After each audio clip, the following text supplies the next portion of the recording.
안녕하십니까. 오렌지 한인교회 여러분 이렇게 같이 예배드리기 위해서 감사합니다. 오늘 말씀을 같이 읽겠습니다. 마태복음 1장 1절에서 17절 말씀입니다. 제가 1절에서 15절까지는 제가 읽고 16절 17절을 같이 읽겠습니다. 아브라함과 다윗의 자손 예수 그리스도의 계보라. 아브라함이 이삭을 낳고 이삭은 야곱을 낳고 야곱은 유다와 그의 형제들을 낳고 유다는 다말에게서 베레스와 세레를 낳고 베레스는 헤스론을 낳고 헤스론은 람을 낳고 람은 아비나답을 낳고 아비나답은 나손을 낳고 나손은 살몬을 낳고 살몬은 라합에게서 보아스를 낳고 보아스는 룻에게서 오벳을 낳고 오벳은 이새를 낳고 이새는 다윗 왕을 낳았으니 다윗은 우리아의 아내에게서 솔로몬을 낳고 솔로몬은 르호보암을 낳고 르호보암은 아비야를 낳고 아비야는 아사를 낳고 아사는 여호사밧을 낳고 여호사밧은 요람을 낳고 요람은 우시아를 낳고 우시아는 요담을 낳고 요담은 아하스를 낳고 아하스는 히스기야를 낳고 히스기야는 므낫세를 낳고 므낫세는 아몬을 낳고 아몬은 요시아를 낳고 바벨론으로 사로잡혀갈 때 요시아는 여고냐와 그의 형제들을 낳으니라.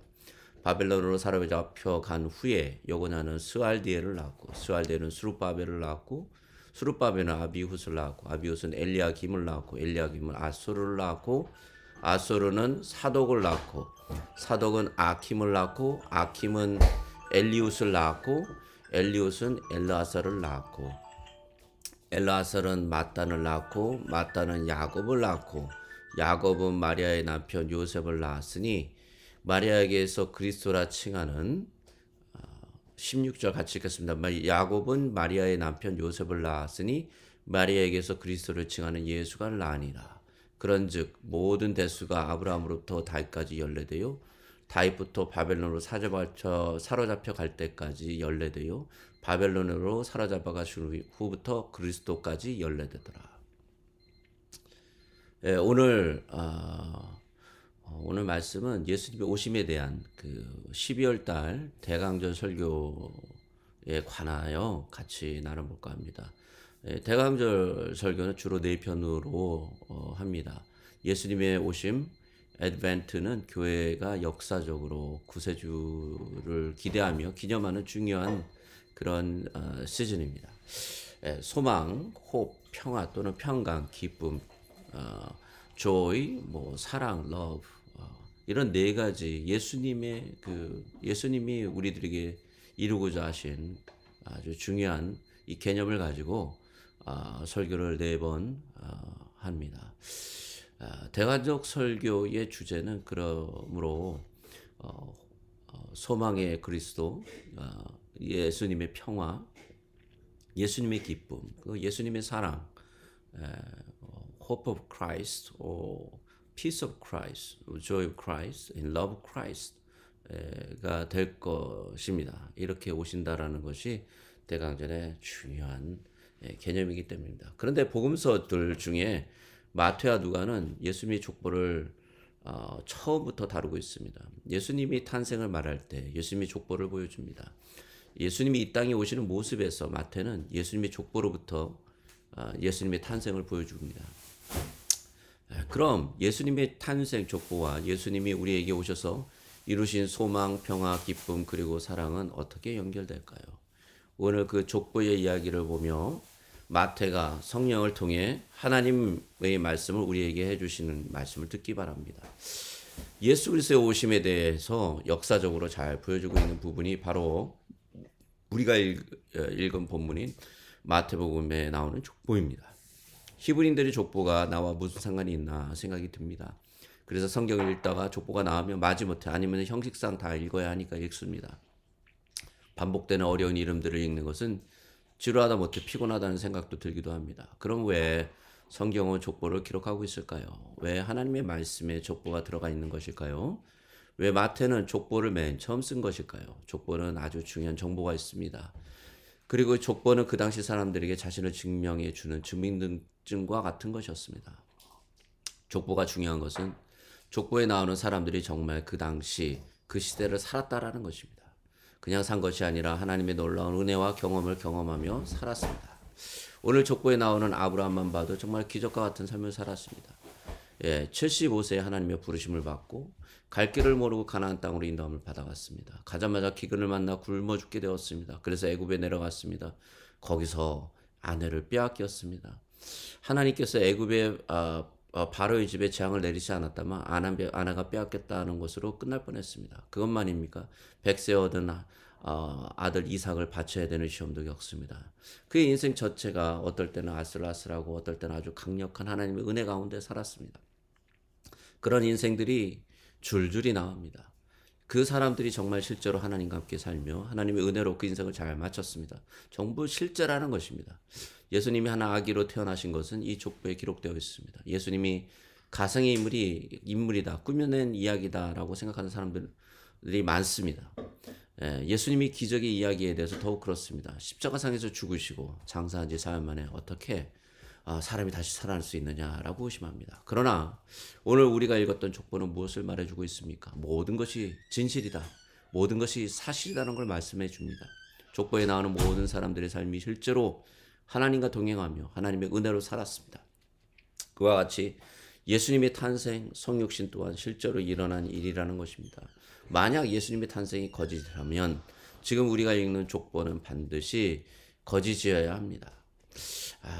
그런데 우리가 읽은 이 족보는 히브리 민족들이 가지고 있는 그들의 족보와 또한 역사서와 정확히 일치합니다. 그런데 마태복음 족보에는 아주 중요한 특징이 있습니다. 그것은 아브라함과 다윗을 부각시킨 것입니다. 아브라함으로부터 다윗까지 14대, 다윗으로부터 바벨론으로 사로잡혀갈 때까지 14대, 바벨론으로 사로잡혀간 후에 그리스도까지 14대입니다. 마태는 이 족보를 통해서 무엇을 말하고 있습니까? 우리는 어떻게 유추해 볼 수 우리는 이렇게 유추해 볼 수 있습니다. 아브라함이란 위대한 믿음의 조상이 예수 그리스도와 연결되어 있는 것을 보여주고 있습니다. 또한 다윗이란 믿음의 사람이 예수 그리스도와 연결되어 있다는 것을 보여주고 있습니다. 맞습니다. 그럼 이것이 마태에게 또 그 당시 독자들에게 왜 중요했을까요? 또한 하나님은 왜 이 족보를 여기에 기록하셔서 말씀을 읽고 설교를 듣는 우리 모든 사람들에게 무엇을 보여주시고 무엇을 말씀하시려고 하신 것일까요? 이 본문을 통해 우리가 알아야 하고 또 우리를 향한 하나님의 원하심이 무엇일까요? 이것이 오늘의 메시지입니다. 자, 그 힌트는 바로 14대 처음 시작하는 인물들에 있습니다. 첫 번째 인물이 누구입니까? 아브라함입니다. 아브라함은 믿음의 조상이라고 우리가 알고 있습니다. 어떻게 알고 있습니다. 그는 어떻게 믿음의 조상이 되었습니까? 아들 이삭을 드렸기 때문일까요? 그가 하나님을 잘 믿어서일까요? 아닙니다. 그는 아주 큰 실수를 몇 번 했습니다. 약속의 땅을 하나님께 물어보지도 않고 떠났습니다. 가뭄이 왔을 때죠. 아내를 누이라고 속여 남의 아내로 내어주었습니다. 약속의 아들을 기다려야 하는데 아내의 말에 홀딱 넘어가 하갈이란 애굽의 여종과 잠자리를 내서 이스마엘을 낳았습니다. 결론적으로 그의 믿음이 성장해서 이제 하나님 앞에 자신의 아들을 바칠 수 있는 사람이 되지만 그의 인생은 얼룩져 있습니다. 그럼에도 불구하고 아브라함이 예수 그리스도의 족보에 당당하게 처음으로 등장하는 것은 무엇일까요? 바로 하나님의 약속 때문입니다. 하나님은 아브라함에게 약속을 해주셨습니다. 창세기 12장 2절 3절을 같이 읽겠습니다. 내가 너로 큰 민족을 이루고 내게 복을 주어 내 이름을 창대케 하리니 너는 복의 근원이 될지라. 너를 축복하는 자에게 내가 복을 내리고 너를 저주하는 자에게 내가 저주하리니 땅의 모든 족속이 너를 인하여 복을 얻을 것이니라 하신지라. 하나님께서 아브라함에게 약속하시고 언약의 말씀으로 주신 이 첫 언약의 말씀 때문에 그가 예수 그리스도의 족보에 처음 등장할 수 있는 것이었습니다. 왜냐하면 두 가지 이유이기 때문입니다. 너는 복의 근원이 될지라 와 땅의 모든 족속이 너를 인하여 복을 얻을 것이니라입니다. 이 축복의 언약은 이삭을 통하여 야곱으로, 야곱을 통하여 유다로, 유다를 통하여 갈렙으로, 갈렙을 통하여 베레스, 이세로, 다윗으로, 솔로몬으로 결국에는 예수님에게로 이어지게 되는 복입니다. 이 복은 어떤 복입니까? 근원적 복입니다. 무슨 말입니까? 물의 근원인 생수이면 그 물을 통해서 수많은 생명들이 보존되고 새롭게 되고 생명이 살아납니다. 만약 물의 근원이 폐수이면 그 물 때문에 주변의 모든 것이 죽게 됩니다. 아브라함에게 주어진 하나님의 약속은 근원을 바꾸어 주시겠다라는 약속입니다. 아담과 하와가 타락한 후에 모든 인류는 생명과 분리되었습니다. 생수의 근원이 될 수 있는 자격과 권위를 잃게 된 것입니다. 대신에 우리 모든 사람은 죄의 종이 되어 사망의 일을 하게 되었습니다. 모든 사람은 사망을 피할 수 없다라는 것을 이것이 증명합니다. 죽음을 맞이하는 모든 사람은 절망합니다. 그 사망과 절망은 모든 사람의 삶에 역사되고 있습니다. 이것을 바꾸어 주시겠다라는 약속입니다. 그러므로 아브라함 때의 사망과 절망이 사라졌습니까? 아닙니다. 그러나 아브라함은 자신에게 주어진 약속을 붙잡고 한평생 살아갔습니다. 때론 큰 실수로 인생이 망가지는 것 같은 경험을 했습니다. 첩과 자신의 아들을 광야로 내어쫓았을 때 그 마음은 어떠했을까요? 약속의 땅에 있으며 굶어 죽을 것 같아서 식량이 있는 곳으로 내려갔다가 당한 아내를 2번이나 빼앗기는 절대절명의 위기는 어떠했습니까? 아브라함이 이때마다 하나님의 약속을 붙잡았습니다. 그리고 놀랍게도 그 약속으로 살다 보니 점점 하나님께서 만드시고자 했던 복의 근원적인 사람이 되어갔습니다. 아브라함이 참 복의 근원에 확실한 약속을 받은 것은 바로 그의 아들을 하나님의 말씀에 순종해서 드린 후입니다.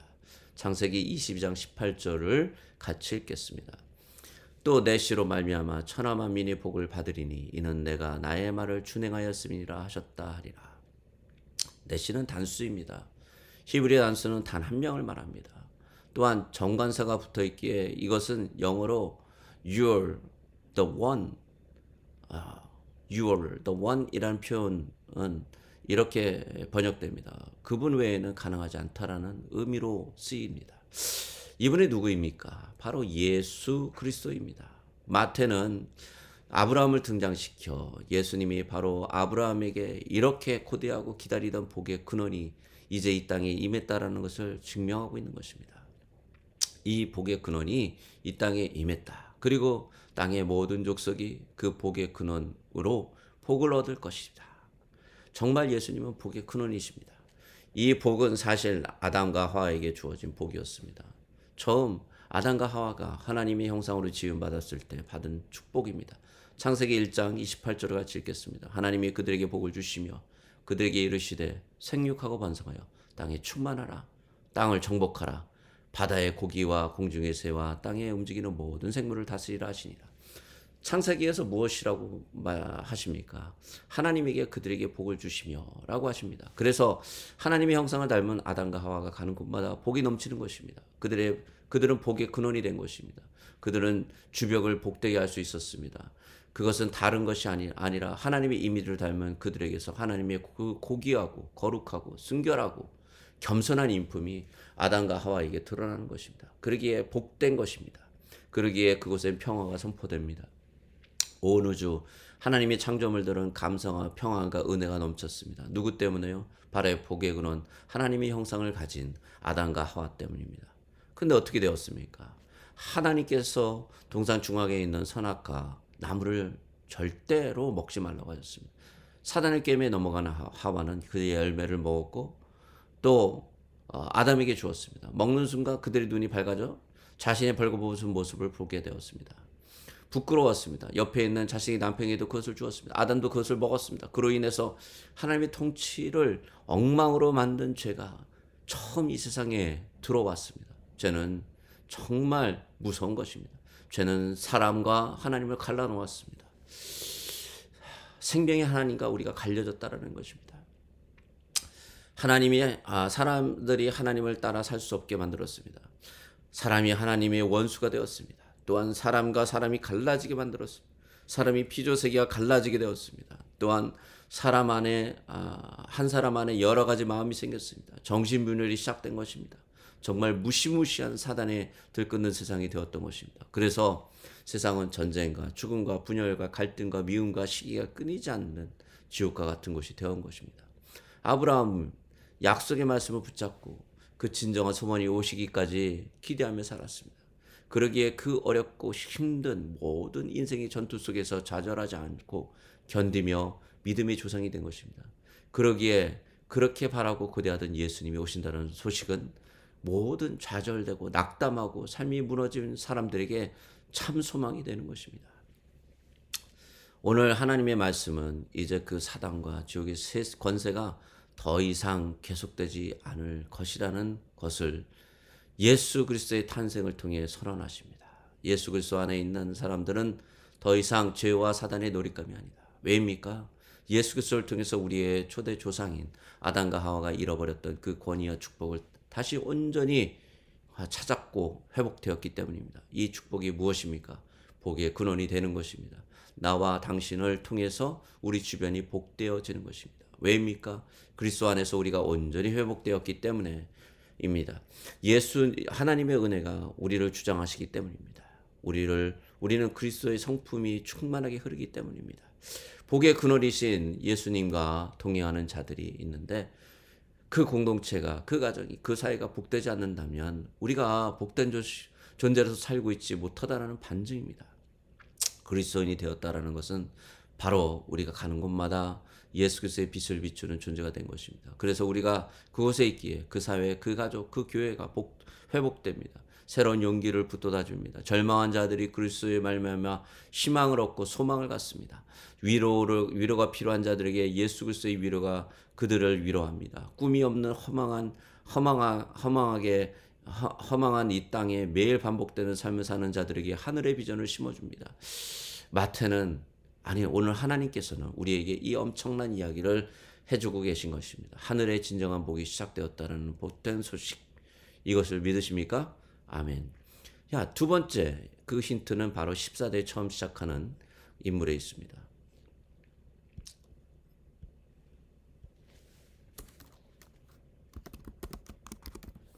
두 번째 인물은 누구입니까? 다윗입니다. 왜 하나님은 다윗 왕을 예수 그리스도의 족보의 대표자로의 한 명으로서 놓았을까요? 다윗의 부르심은 왕의 부름입니다. 그는 처음부터 하나님께 이스라엘을 다스리는 왕으로 부르심을 받았습니다. 그런데 왕이 되기까지 정말 죽을 고생을 다합니다. 사울에게 매일매일 쫓깁니다. 피가 말리는 삶을 살게 됩니다. 사울은 다윗을 죽이기 위해 특전사 3,000명을 준비했습니다. 다윗이 나타났다고 소문만 들으면 그 3,000명의 특전사를 내리고 죽이러 갔습니다. 다윗이 분명히 왕으로 부르심을 받았는데 왕은커녕 매일매일 삶이 도망자의 삶을 살았습니다. 몇 년간 그렇게 살았을까요? 장장 23년을 그렇게 살았습니다. 얼마나 많은 갈등과 고민이 있었겠습니까? 그런데 다윗의 시편들을 보면, 또한 그의 행적을 보면 단 한 번도 하나님이 다윗을 왕으로 부르신 것을 불평하거나 거절하지 않았습니다. 다윗은 사울에게 쫓길 때도 감사했습니다. 그 삶에 대해 감격했습니다. 매일매일 죽음이 다가오는데 감격했습니다. 어떻게 그랬을까요? 하나님께서 다윗을 왕으로 부르셔 삼으실 때 놀랍게도 성령님의 감동을 주셨습니다. 사무엘상 16장 13절을 같이 읽겠습니다. 사무엘이 기름 볼병을 가져다가 그의 형제 중에서 그에게 부었더니 이날 후로 다윗이 여호와의 영에게 크게 감동되니라. 사무엘이 떠나서 라마로 가니라. 다윗은 이후에 하나님과 계속 동행합니다. 다윗은 하나님과 동행하지만 하나님께서 직접적으로 나타나셔서 다윗에게 무엇을 말씀하시지는 않으십니다. 그저 다윗은 하나님의 마음이 어떠하실까? 하나님이 무엇을 원하실까? 늘 묵상하며 삽니다. 그래서 심지어 다 잡은 사울도 죽이지 않습니다.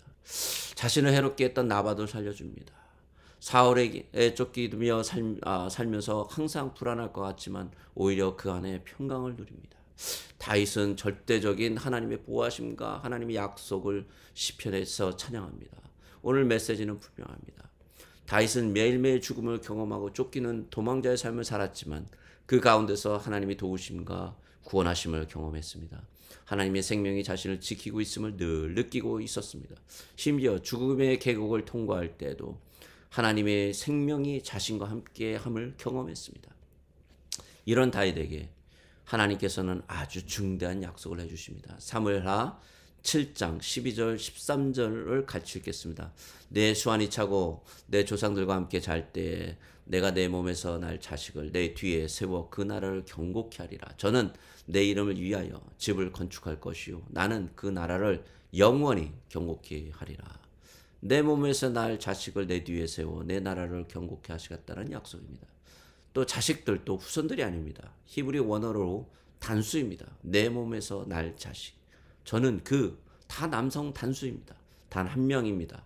그런데 다윗의 자손들은 다 죽고 영원하지 않습니다. 단 한 명도 살아있지 않았습니다. 다윗조차도 죽어 그의 무덤이 있습니다.